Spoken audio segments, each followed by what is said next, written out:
Dinosaur वाली mass extinction से पहले हमारी अर्थ पर 4 मास एक्सटिंक्शन हो चुकी हैं, जिसके बारे में किसी को भी नहीं पता। कोई आम बंदा तो यही सोचेगा कि ये चीजें एग्जैक्टली हमें कैसे पता। इन सभी सवालों का जवाब अभी आपको मिल जाएगा। पहली मास एक्सटिंक्शन है ऑर्डोविजियन, जो होती है आज से 433 मिलियन साल पहले। इस मास एक्सटिंक्शन से पहले अर्थ पर लाइफ काफी थ्राइव कर चुकी थी, लेकिन सिर्फ पानी में ही। उस टाइम पीरियड पे जो ऑर्गेनिज्म जिंदा थे वो थे ट्राइलोबाइट्स, प्रिमिटिव फिश, कोनोडोंट्स, सेफिलोपॉड्स, मॉलस्क और 2 टाइप की एल्गी, ग्रीन और रेड। नॉर्मली हमारे दिमाग में मास एक्सटिंक्शन की सोच बस ये है कि कोई बाहर से चीज आई होगी जो अर्थ से टकराई होगी और फौरन सारे ऑर्गेनिजम्स मर गए होंगे। लेकिन हैरानी के तौर पर ऑर्डोविजियन पीरियड 43 मिलियन सालों तक रहता है। इसमें होता यह है कि हमारे प्लेनेट का टेम्परेचर एकदम से ड्रॉप होना शुरू हो जाता है, पूरी अर्थ फ्रीज हो जाती है। ये हमारे प्लेनेट की हिस्ट्री की one of the worst ice age होती है। पूरे प्लेनेट की सरफेस टोटली बर्फ से कवर हो जाती है। इस टाइम पीरियड में ग्लेशियर्स फॉर्म होते हैं, सी लेवल बहुत ज्यादा कम हो जाते हैं। पानी में जो ऑर्गेनिज्म होते हैं वो इस सिचुएशन के लिए रेडी नहीं थे, तो इस एक्सटेंडेड पीरियड में 60% से भी ज्यादा ऑर्गेनिज्म पानी में एक्सटिंक्ट हो जाते हैं। लेकिन जो जिंदा बचे थे वो इवॉल्व होते जा रहे थे। साइंटिस्टों को इस बात का नहीं पता कि ऑर्डोविजियन पीरियड में टेम्परेचर किस वजह से ड्रॉप हुआ था। दूसरी मास एक्सटिंक्शन होती है लेट डिवोनियन में, आज से 359 मिलियन ईयर्स पहले। ऑर्डोविजियन और लेट डिवोनियन में तकरीबन 100 मिलियन सालों का डिफरेंस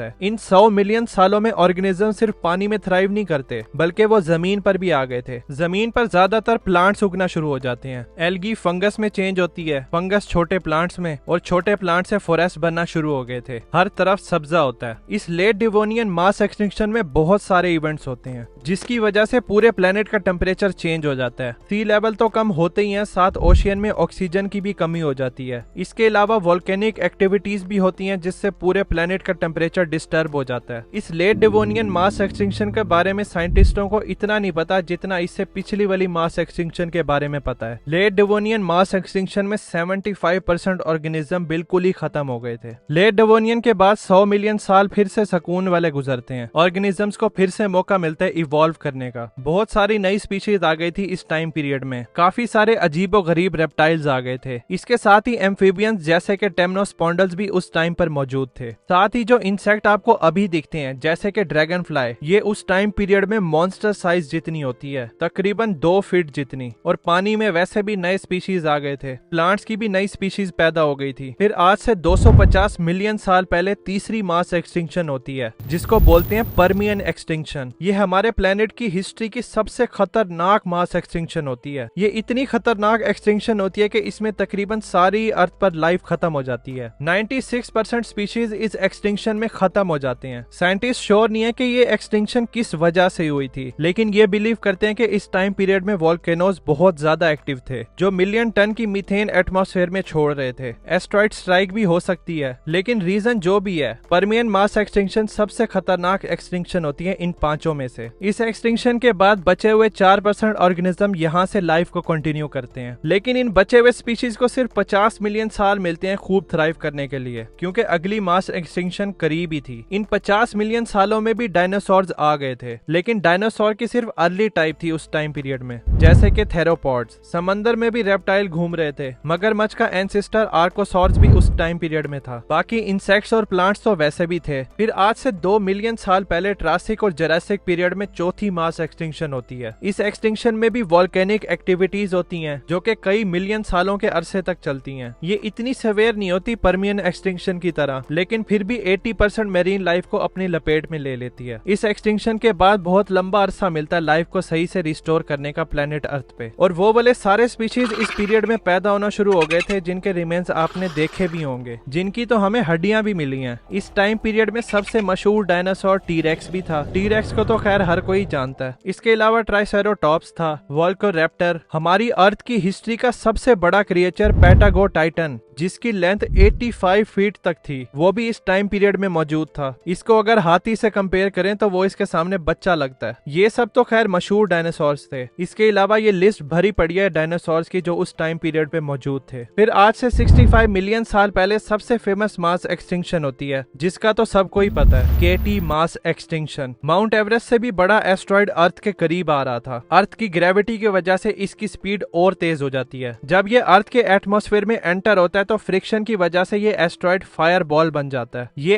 एस्ट्रॉइड क्रैश होने वाला था मैक्सिको में, जिधर एल्मोसॉर्स रहते थे। एल्मोसॉर्स इस एस्ट्रॉइड को देख रहे थे। ये एस्ट्रॉइड हमारे प्लेनेट से 30 डिग्री के एंगल से हिट करता है। इसका इम्पैक्ट इतना बुरा था कि ये हिरोशिमा और नागासाकी वाले एटॉमिक बम से 1 बिलियन टाइम ज्यादा था। यहाँ से शॉक वेव जनरेट होती हैं और हीटेड क्लाउड की वेव पूरे प्लेनेट पे फैलना शुरू हो जाती है। इस वेव का टेम्परेचर 400 डिग्री होता है। इस एस्ट्रॉइड का इम्पैक्ट सिर्फ सरफेस पे नहीं रहता, बल्कि ये पूरे प्लेनेट को घंटी की तरह शेक कर देता है, जिससे 11 मैग्नीट्यूड से भी ज्यादा का अर्थक्वेक आता है और वोल्केनोस फटते हैं। बहुत बड़ी बड़ी सुनामियां आती हैं। छोटे जानवर तो जमीन में ही छुप जाते हैं। इम्पैक्ट के करीब जितने भी डायनासोर्स होते हैं वो मर जाते हैं। ये हीटेड क्लाउड चार्ज होकर इलेक्ट्रिसिटी स्टॉर्म्स बन रहे थे। उड़ने वाले डायनासोर्स बचकर भागते हैं, लेकिन फिर बारिश होना शुरू हो जाती है। पानी की नहीं, बल्कि तपती हुई रॉक्स और ऐश की। ये सुपर हीटेड रॉक उड़ने वाले डायनासोर्स के परों को जख्मी कर रहे थे। इस आग वाली बारिश से बिल्कुल भी नहीं बचा जा सकता था। और फिर वही होता है, ये डायनासोर्स भी गिरकर मर जाते हैं। ये क्लाउड्स पूरे प्लेनेट पर बहुत तेजी से फैलते जा रहे थे। जिधर भी ये क्लाउड फैलते जा रहे थे, उधर टेम्परेचर 100 डिग्री से भी ज्यादा होता जा रहा था। ये टेम्परेचर डायनासोर के बर्दाश्त से बाहर होता है और जमीन पर जितने भी डायनासोर होते हैं वो रोस्ट होकर मर जाते हैं। इस एक्सटिंक्शन में सभी बड़े डायनासोर मर जाते हैं। इसमें बर्ड सर्वाइव करती हैं, फ्रॉग्स करते हैं, सैलेमेंडर करते हैं, छोटी छोटी लिजर्ड्स, मगरमच्छ और टोर्टाइस तो पानी में रहकर सर्वाइव करते हैं। बाकी पानी में काफी सारी मछलियां सर्वाइव करती हैं और इसी तरह के क्रिएचर्स। लेकिन आप कहेंगे कि ये सब चीजें हमें कैसे पता, जो चीजें सैकड़ों मिलियन साल पहले हुई थी। अब साइंस एडवांस हो चुकी है। इसके लिए काफी सारे प्रोसीजर्स हैं, जिनकी वजह से पता चल जाता है कि हमारे से पहले अर्थ किस तरह की थी और कौन इस पर रह चुका है। पहला है जियोग्राफिकल एविडेंस। अगर आप बाहर जाएं और खोदना शुरू करें तो जितना नीचे आप जाएंगे उतनी पुरानी चीजें आपको मिलना शुरू हो जाएंगी। जैसे पहले आपको 90s की टेप मिले, फिर और नीचे जाने पर आपको पुराने जमाने के सिक्के मिले। तो ऐसा होता क्यों है कि चीजें जमीन के अंदर की तरफ जाती रहती हैं जैसे जैसे टाइम गुजरता है? असल में जमीन के ऊपर छोटे छोटे डस्ट पार्टिकल्स उड़ते रहते हैं। ये पार्टिकल्स इंतहाई स्लो प्रोसेस के साथ जमीन पर गिरते जाते हैं और जुड़ते जाते हैं, जिसको बोलते हैं सीमेंटेशन। फिर जब मिलियन सालों का टाइम गुजरता है तो ये सेडिमेंट्री रॉक्स बन जाते हैं। फिर इनके ऊपर इसी प्रोसेस के साथ एक और लेयर बन जाती है, फिर उसके ऊपर भी एक और लेयर बन जाती है, उसके ऊपर और लेयर बन जाती है। इस प्रोसेस में हर लेयर मिलियंस ऑफ ईयर्स का टाइम लेती है। तो इस तरह की हजारों लेयर्स हैं और हर लेयर मिलियंस ऑफ ईयर्स का टाइम लेती है बनने में। हमारे प्लेनेट पे तो इसकी एग्जांपल्स भरी पड़ी हैं। ये जो आपको रॉक्स दिखाई दे रही हैं, इसमें आपको क्लियरली डिफरेंट कलर की लेयर्स नजर आ रही हैं। इसमें हर शेड का कलर मिलियंस ऑफ ईयर्स का टाइम पीरियड दिखा रहा है। सबसे नीचे वाली ऑब्वियसली पुरानी लेयर है और ऊपर वाली यंगर लेयर्स होती हैं। इन रॉक्स की एज हमें पता चलती है रेडियोमेट्रिक डेटिंग से। ये प्रोसेस है जिसमें किसी भी फॉसिल और रॉक की एज को पता लगाया जा सकता है। अब ये जो लेयर्स बनने के प्रोसेस में जब कोई जानवर मरता था, उसकी बॉडी तो डिकम्पोज हो जाती थी, लेकिन जो उसके बाकी रिमेन्स थे जैसे कि शेल और बोन्स वगैरह, वो मिट्टी से कवर होते जाते थे और वक्त के साथ साथ वो रॉक्स बनकर उसमें ही प्रिजर्व हो जाते थे। पानी इस रॉक के अंदर जाता रहता था, जो इन बाकी रिमेन्स को डिसॉल्व करता था और फाइनली मिनरल्स हड्डियों और शेल्स की जगह ले लेते थे और ये फॉसिल्स इस तरह बनते हैं। ये समझ लो कि फॉसिल रॉक रेप्लिका है उस टाइम पीरियड के क्रिएचर की जो जिंदा थे। दुनिया भर में 40 मिलियन से भी ज्यादा फॉसिल्स डिस्कवर हुए हैं। इन फॉसिल में 64% इनवर्टिब्रेट्स थे और माइक्रोफॉसिल्स। इनवर्टिब्रेट्स मतलब जिनकी बैकबोन नहीं होती। 18% फॉसिल वर्टिब्रेट्स के हैं और बाकी के 18% प्लांट्स के हैं। ये फॉसिल्स और रॉक के सैंपल हमारी अर्थ के पिछले 3.5 बिलियन ईयर्स की हिस्ट्री को रिप्रेजेंट करते हैं। और एग्जैक्टली ये पता करना कि कौन सा जानवर किस टाइम पीरियड में जिंदा था, उसके लिए रेडियोमेट्रिक डेटिंग है ना। ये सारी मास एक्सटिंक्शन तो नेचर की वजह से होती हैं, लेकिन एक मास एक्सटिंक्शन इंसानों की भी हुई थी जो एक बंदे ने की थी। वो था हिटलर। हिटलर ने पूरे यूरोप को कनकर करके सुसाइड कर लिया था। हिटलर ने सुसाइड क्यों किया था और इसकी आखिरी खतरनाक 24 घंटे पर मैंने वीडियो बनाई है, बहुत ही इंटरेस्टिंग है। आपको हाईली रिकमेंड करूंगा कि आप जरूर देखना। मिलते हैं फिर हिटलर के पास।